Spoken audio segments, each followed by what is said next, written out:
Hey guys, good morning. At least it's morning time where I'm chatting from California.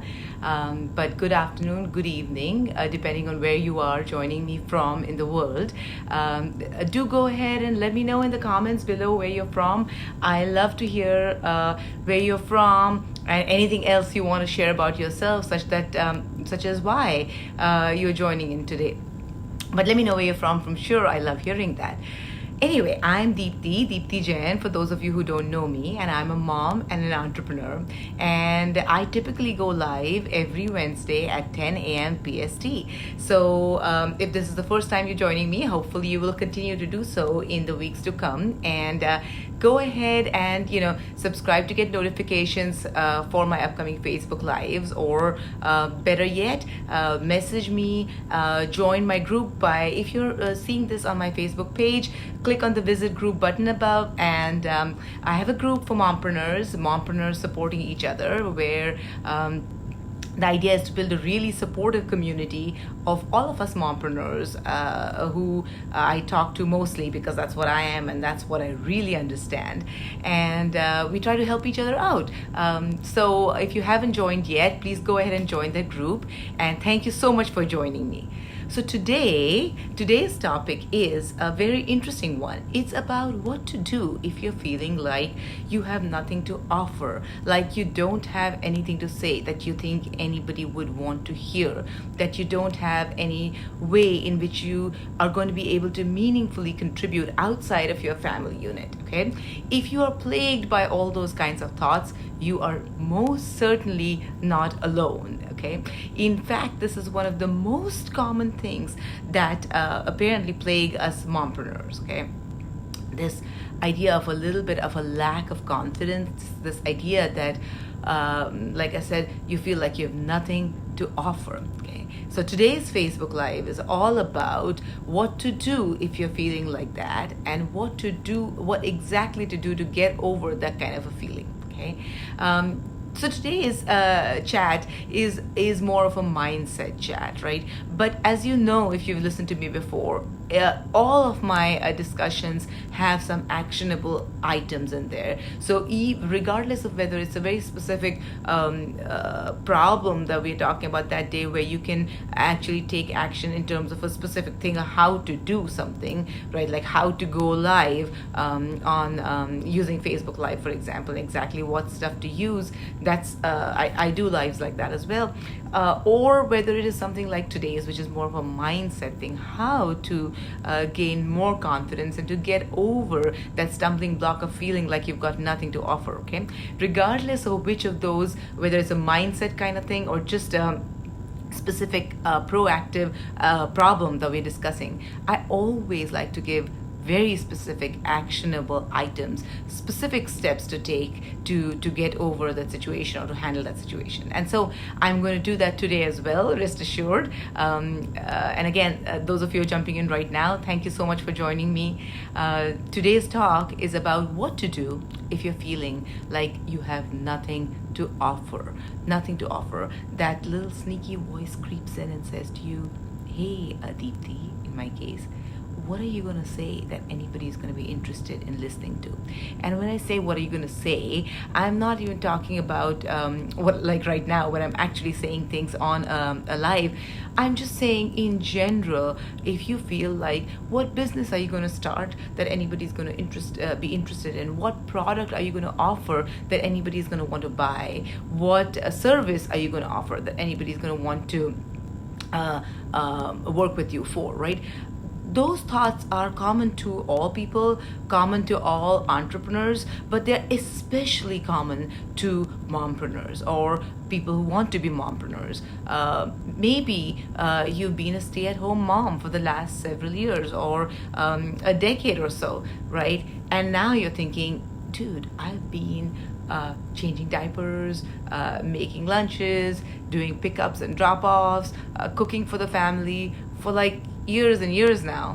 What is it that I have that anybody else out there could actually potentially value, pay me for, and what I could start a business off of, right? These thoughts, these negative thoughts, You're not alone. In fact, I will go so far as to say, I think every single one of us has been plagued by these thoughts at some point or the other. And it's not just that you are having these thoughts maybe because you're thinking of starting a business or because you've been a stay-at-home mom for a long time. Even if you have been working throughout, even if you've been running a business successfully for quite a bit now, even then, from time to time, these thoughts will make their way in, sneak into your mind, and play mind games with you from time to time. So it's really important to get past those. And so that's why today we're going to discuss exactly what to do about them. Story or just an interesting fact, I often talk to mompreneurs, often do little surveys, often look at groups where mompreneurs hang out, and I have often come across or proactively asked this question of what is it that's standing in the way of your business right now, standing in the way of you starting your business, or standing in the way of you growing your business. What is one of the biggest obstacles that's stopping you from taking your business to the next level right now? And one of the lives I've done earlier on actually talks about the 5 biggest obstacles that mompreneurs face. And in fact, if you go to my website, you can find the link anywhere where you're watching this video. If you go to my website, or maybe you are on my website already, you can certainly go to the homepage, at least right now, and get one of the PDFs that I've prepared that talks about the 5 most common obstacles that mompreneurs face and exactly what to do about each of them, at least one action that you can take to address each of those right now. Okay, so guess what one of the most common ones is, the most common obstacles, and that's actually what triggered me to do this live today. One of the most common obstacles that we mompreneurs face in either starting or growing our businesses is lack of confidence, right? And that's why I'm here chatting about what to do. And that lack of confidence, digging down one step further, often relates to feeling like you have nothing to offer, right?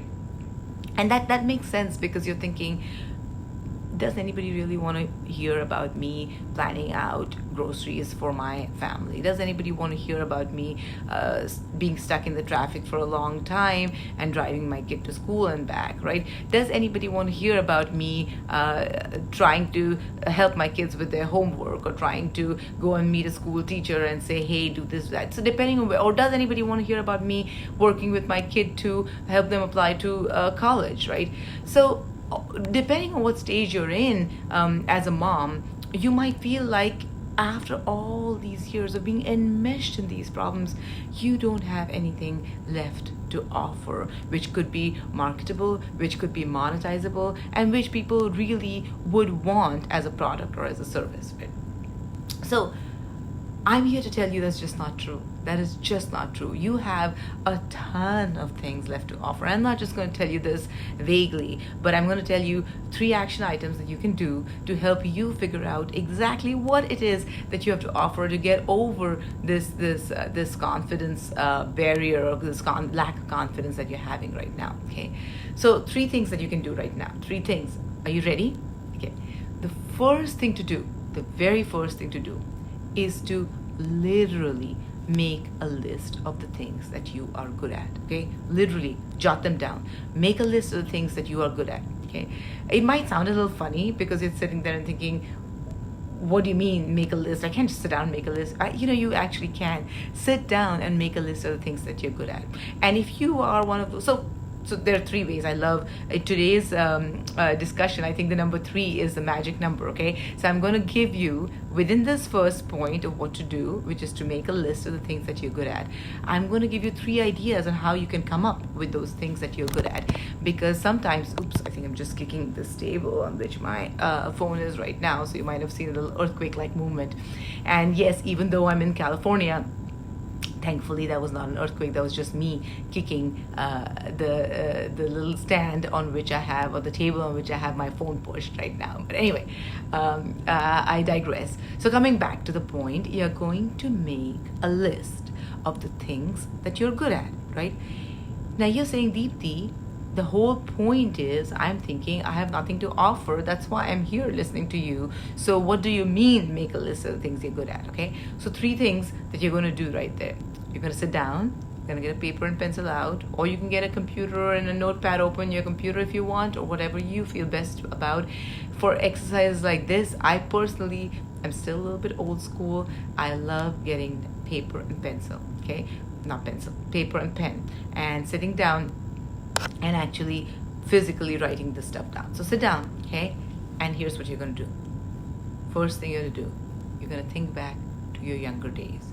You are actually going to think back to those days when you were not yet a mom, or when you were not yet caught up in all this stuff, okay? What are the things that you used to do? What did you enjoy doing?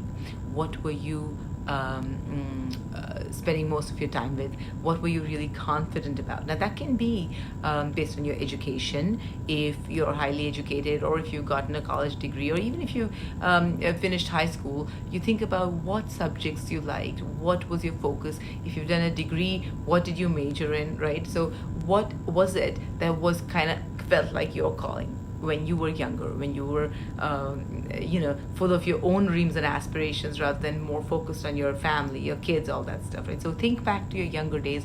What was your driving force then? That's something you can think about. Or you can think back to your younger days and just think about what were the things that you really just enjoyed doing in your spare time. So not related to your education or your career, maybe just things that you really enjoyed doing. Did you enjoy singing? Did you enjoy jogging? Did you enjoy cooking? What is it that really you enjoyed back in your younger days, okay? So you can write that down, make a list of that, right? The second way that you can grow that list, and we're talking, for those of us who are joining us right now, about making a list. This is the number one point on what exactly you can do about thinking that you have nothing left to contribute. You have nothing left to say that people would find interesting. You have nothing left to produce that people would find viable, right? So the first thing is to make a list of the things that you are good at.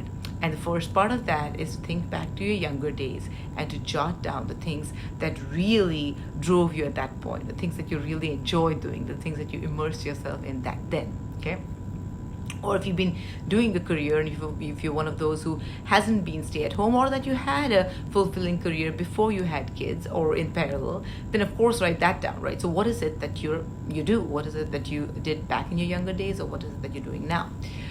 The second subpart is, if you're having trouble coming up with this list, talk to your friends and family. Just talk to them and say, hey, what do you think I'm good at? What do you think of me when you think of me? Apart from being a mom and a homemaker, what do you think of me when you just think of me? What adjectives come to your mind? What is it that you think of? Okay, ask your friends and family, because they know you pretty well. That's why they're your family. That's why they're your close friends, right?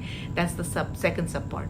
The third sub part is move out one degree further. Okay, send an email, a simple one, a really simple one. Say, hey, so and so, and these are people who are your one step removed from your immediate family or immediate friends, right? And to say, hey, I am doing a kind of exercise, and this is a great time, because with this coronavirus pandemic going on, we're all sitting at home, right? So this is a great time, and you can use that as a trigger in your email. You can just say, now that we are all cooped up indoors, or cooped up without social interaction for most of the time, I'm using this as a time to self-examine and introspect. And I wanted to ask you a favor. Spend just 1 minute and let me know, what things do you think I am known for? Or what things do you think of me as being good at?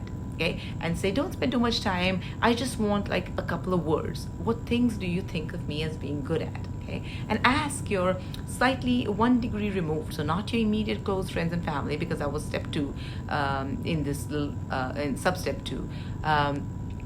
Go 1 degree wider. So go to maybe your colleagues, maybe your manager, maybe your college friends who you haven't seen for a while now, maybe your high school classmates.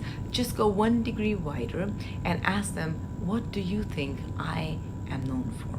And you'll get some answers back. They'll say, hey, maybe it'll be something as simple as, hey, when we think of you as always happy, always cheerful, always upbeat. That's a phenomenal thing, by the way. And if you're thinking, well, Deepti, that's great, but how am I going to market that if you haven't started a business yet? How am I going to make that into a business? Well, we've got many, many things later on where we discuss these things, and we're going to talk about how to take your skill set and package it into something that's marketable and something that's monetizable. But that's not the topic for today's conversation. The topic for today's conversation is, what do you do if you have a lack of confidence? What do you do if you feel like you have nothing to offer? How do you surmount that lack of confidence? And so step one in that, which I delved into over the last few minutes, step one in that is simply making a list of the things that you are good at. That exercise in itself is a big confidence booster. And don't take my word for it, actually do it. Do it. Take that action, because just thinking about it and feeling sorry for yourself and saying, oh my God, I don't have anything that I'm good at. I've just been, enmeshed in my family for such a long time. I've got nothing left to offer. That's not going to take you anywhere. Take those actions. And that's why even when I think about or talk about stuff that is related entirely to mindset, like today's stuff, I'm going to always include actions that you can take in there, because actions and mindset is all tied together, ladies. Mind and body, it really does go hand in hand. I've heard this from doctors all the time, but I've also found that to be true in regular life, not health related life. Of course, it's true on the health front. Mind and body is one big package, but it's also true in confidence boosting. It's true really in anything. So if you want to change your mindset, you can't just sit there in isolation and say, I'm going to change my mindset now. You got to take some actions. You got to do some stuff to make it happen. And one of the first things you're going to do is that you're going to make a list of the things that you're good at. Is that a deal? All right. So that was step number one. Step number two, okay, the second action you're going to take is you're going to write down 3 goals that you can achieve. You're going to write down 3 goals that you want to achieve within 1 week. So now you're thinking, Deepti, get real. We're all sitting cooped up indoors. We're not even going anywhere right now with the coronavirus thing going on. We've got our kids, maybe depending on how old they are, back home or still at home. We are cooking day and night for them. You know what? Me too. I'm in the exact same boat. So I hear you, girl. And you're thinking, amidst all this, you're telling us to write down 3 goals that we can accomplish in 1 week. Are you kidding me right now? Okay. Take a deep breath. Not kidding you, dead serious. Because those goals don't have to be, I'm going to reach for the moon and get the moon in my hand next week. No, these are very doable, very manageable goals, okay? Really simple goals, simple goals. Maybe the goal is as simple as, this next week, for 5 days of the working week, I want to spend 1 hour really sitting down and thinking about how to take my business to the next level. That's a goal, okay?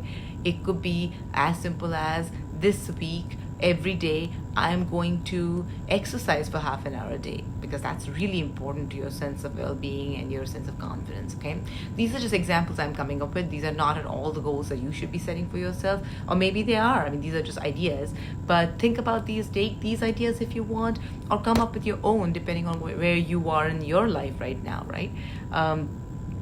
It could be something as simple as 2 times this week, I'm going to cook a dinner that I like. Not a dinner that my kids like, not a dinner that maybe my significant other likes, a dinner that I like. I'm going to cook that. I'm going to cook that because I love it and I'm going to enjoy it, and I'm not going to go on a guilt trip about my kids saying, Mom, I hate this. Why did you make that? I made it because I like it. So it's simple, but it focuses on bringing the attention to yourself in your own mind. It doesn't even have to be in the mind of anybody else right now. It has to be in your own mind, because if you don't believe in yourself, for sure nobody else is going to believe in you, right?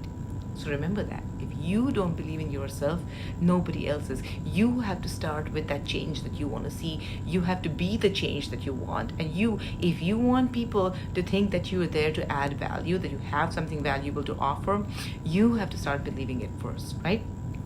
So make those goals. Set 3 goals for yourself, and do make this a weekly practice. So it can be part of your Sunday night routine, right? When maybe you do things on Sunday night, right? Maybe you take extra long to wash your hair. Maybe you make a grocery plan or a meal plan for next week. Whatever it is that you do, one of the things that you can add on to that routine is every Sunday night, spend 10 minutes making a list of 3 goals and that you want to achieve in the next week. Okay, and as you go forward with this through the weeks, every Sunday night you're going to spend 5 minutes assessing, did you hit those goals that you had planned for yourself last week? And if you didn't, don't beat yourself up, because we moms are great at doing this, right? We moms are great at saying, dang, I didn't do that. See, I knew I couldn't do it. Oh, then you kind of go on the downward spiral. No. What you're going to say is, you know what? I only got one of those goals achieved. The other two I did barely touched, but that's okay. I can move those forward to this next week, and now I'll achieve them this coming week. So the purpose of making that list of goals is not to beat yourself up if you don't achieve them. It's to give you something to work towards, okay? And over time, you'll get better at achieving those goals, or you'll get better at least at not beating yourself up over the head with, oh my God, I didn't do it, and dang. Rather, you'll say, you know what? Hey, I achieved one goal, or I achieved half of that goal. I achieved half of those two goals, and let me make that goal again for this week, and let's see if I can achieve it now. So every Sunday night, 10 minutes, ladies, 10 minutes to put down 3 goals that you want to achieve within a short time span of next week. It's short and quick, rewarding things like that actually give you the ability to increase your confidence, right? Because it's setting goals and achieving them that very, very quickly creates a sense of confidence and a sense of ability in yourself. That's what we're here to do. In a very quick amount of time, we want to get out of that rut of thinking we have nothing to offer, and go to a point where we say, look, we have a lot of value to add in our business, in our personal lives, in our family lives. We have a lot to offer and a lot to add. So the number 2 thing was set 3 goals each week, and assess at the end of that week where you were on that, and set new goals for the next week. Okay, that's that. Now, one thing I wanted to say, and I'm wondering whether I should say that today or whether I should say that in another live, and I think I'm going to defer that actually, and I'm going to say that another time. So I'm gonna it's a little secret that I have, but I think I'm going to keep that to myself today. In another upcoming live, I'm going to talk about, and I'm just going to drop a little teaser here. The teaser is the question which you're going to fill in the blank for, okay? Women are especially good at blank. And here's a completion that you're going to fill in that blank. And there are a lot of things that women are especially good at, but I'm going to say women are especially good at blank. The answer is something that is true, is absolutely true, I think, but it's something that we should absolutely not be doing in our business. Not be doing in our business, okay? That's it. That's the teaser. I'll come back to this at a point in one of my posts or in one of my lives later on, but not today, okay? Not today. But try to fill that blank in.